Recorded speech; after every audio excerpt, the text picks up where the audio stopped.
తర్వాత ఆ పార్టీకి అంత ప్రమాదం పట్టింది. కానీ సెకండ్ 5 ఏళ్లలో ఎంత ప్రజలు అసహించుకున్నారు.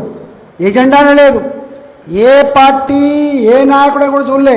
కేసీఆర్ని ఓడగొట్టాడు, ఎవరో చూసిందో ఓడగొట్టేళ్ళకి ఓటేసి పడేసింది. అంటే గంత నెగిటివ్ వచ్చింది. కానీ రేవంత్ రెడ్డి గారి ప్రభుత్వం మాత్రం 8 నెలల కాలంలోనే ప్రజల చేత అసహించుకోబడి ప్రజాక్షేత్రంలో పలచబడి ఇవాళ ప్రజల దృష్టిని మళ్లించడానికి రకరకాల జిమ్మిక్కులు, రకరకాల డ్రామాలు, రకరకాల కార్యక్రమాలు చేస్తుండొచ్చు. ఇవాళ దాని నుంచి తప్పించుకునే ప్రయత్నం చేస్తే కానీ శాశ్వతంగా తప్పించుకునే ఆస్కారం లేదు. వాళ్ళ నాయకులలో ఉన్నటువంటి భావన ఏంటంటే మళ్ళా ఎప్పుడొస్తామో అన్న అధికారం దీపం ఉన్నప్పుడే చక్కబెట్టుకోవాలన్నటువంటి కాన్సెప్ట్తో పనిచేసుకుంటారు. ఒక్కొక్కరు వాళ్ళు ఎవరికి వాళ్ళు పనిచేసుకుంటారు. అక్కడ పేరుకేమో హైడ్రా డ్రామా, ఇది కుల కొడుతున్నా అది కుల కొడుతున్నా కానీ సరే ఏమైందో ఓపిక పడుతున్నాం, చూస్తున్నాం, అన్నీ కూడా వాచ్ చేస్తూ ఉన్నాం. సందర్భం వచ్చినప్పుడు తప్పకుండా దేని మీదైనా మనం క్లారిటీ ఇచ్చే ఆస్కారం ఉంది. దాని మీద మనం ప్రజల్ని ర్యాలీ చేసే ఆస్కారం ఉంటుంది. కాబట్టి దాని డీటెయిల్స్ని పోను. కానీ ఒకటి మాత్రం సత్యం ఏంటంటే తప్పకుండా ఇవాళ తొందరలోనే ప్రజాక్షేత్రంలో పల్చబడ్డ విశ్వాసం కోల్పోయిన నాయకుడు ప్రభుత్వం, రేవంత్ రెడ్డి గారి ప్రభుత్వం. కాబట్టి ఇది మంచి కలిసి వచ్చే అంశం. రెండవది, మనకి ఎజెండా ఇక్కడ ఎక్కడెక్కర్లేదు. జనరల్గా పార్టీలు కూర్చున్నప్పుడు నాయకులు ఎప్పుడు చర్చించుకుంటారు, ఏం ఎజెండా పెట్టుకుందాం, దేని మీద ఫైట్ చేద్దాం. ఏ ఎజెండా అక్కర్లేదు. 5 సంవత్సరాలు సరిపడాంత ఎజెండా ఇచ్చిన వ్యక్తి రేవంత్ రెడ్డి, గుర్తుపెట్టుకోండి. ఒక్కడు కాదు, నేను చాలాసార్లు చెప్తున్నా, 6 గ్యారంటీలు. ఒక్కొక్క గ్యారంటీ ఒకటి సోనియా గాంధీ గారు వచ్చి, ఒకటి రాహుల్ గాంధీ గారు వచ్చి, ఒకటి ప్రియాంక గాంధీ గారు వచ్చి, ఒకటి స్వయంగా మొత్తం కాంగ్రెస్ పార్టీ నాయకులు వచ్చి, ఒకటి వరంగల్ డిక్లరేషన్ కావచ్చు, ఒకటి హైదరాబాద్ డిక్లరేషన్ కావచ్చు, ఒకటి నల్లగొండ డిక్లరేషన్ కావచ్చు, ఒకటి ఖమ్మం డిక్లరేషన్ కావచ్చు. డిక్లరేషన్ల పేరిట 6 గ్యారంటీలు, 66 హామీలు, 420 పైబడి పనులు చేస్తాను హామీ ఇచ్చిండు. ఒక్కటే ఒక పని అలా అది ఇప్పటికీ అమలైంది, సంపూర్ణంగా అమలైంది. నాకు తెలిసి మహిళలకు ఆర్టీసీ బస్సులలో ఉచిత ప్రయాణం తప్ప ఏ ఒక్కటి కూడా సంపూర్ణంగా అమలు కాలేదు. ఈయన ప్రగల్భాలు పడుతున్నాడు.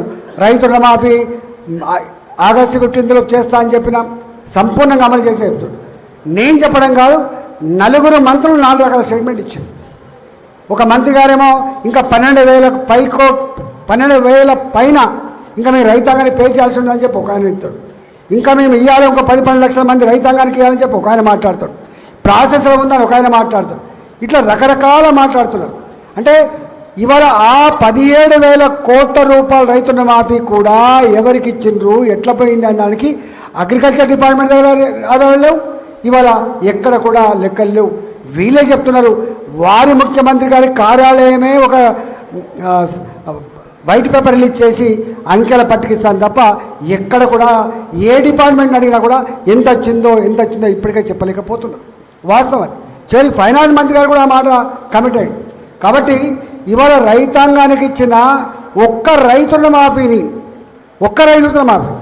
72 లక్షల అకౌంట్లు ఉన్నాయని తేల్చినటువంటిది ఇవాళ బ్యాంకర్స్ కమిటీ. బ్యాంకులు 72 లక్షల మంది రైతులకు రుణాలు ఇచ్చినామని చెప్పిండ్రు. ఆ తదుపరి గవర్నమెంట్ ఆనాడు అధికారం రాకముందు 68 లక్షలని చెప్పిండ్రు. అధికారం వచ్చిన తర్వాత 49 లక్షలని చెప్పిండ్రు. ఒకసారి ఏమో 43,000 కోట్లు అన్నారు, ఒకసారి 34,000 కోట్లు అన్నారు, ఒకసారి 31,000 కోట్లకు సెటిల్ అయిందని చెప్పిండ్రు. ఇవాళ ఇచ్చింది 17,000 కోట్లు అంటున్నారు. ఆ 17,000 కోట్లకు కూడా గ్రామాలలో మన రచ్చబండ కార్యక్రమం మన భారతీయ జనతా పార్టీ చేపట్టినప్పుడు 40-45% మంది కంటే ఎక్కువ రుణమాఫీ కాలేదు. 50-55% మంది ఇగైతుందో అగైతుందో అని చెప్పి ఎదురు చూసే పరిస్థితి. రేపు ఇంకొక 10 రోజులు తప్పించుకోవచ్చు. ఇలా పేపర్లలో, టీవీలలో ఇలా హైడ్రా డ్రామాలు కొనసాగిస్తుండొచ్చు. ఈ ఇష్యూ డైవర్ట్ తాత్కాలికం కావచ్చు, కానీ శాశ్వతంగా ఈ ఇష్యూని డైవర్ట్ చేయగలిగే సత్తా రేవంత్ రెడ్డి ప్రభుత్వం లేదు. కాబట్టి మనకు మంచి అవకాశం వచ్చింది. మీరు బస్సులలో పోతున్నప్పుడు కానీ ఇవాళ ఎక్కడ 8 నెలలు అవుతుంది, ఎక్కడ ఒక్క రూపాయి కొత్త శాంక్షన్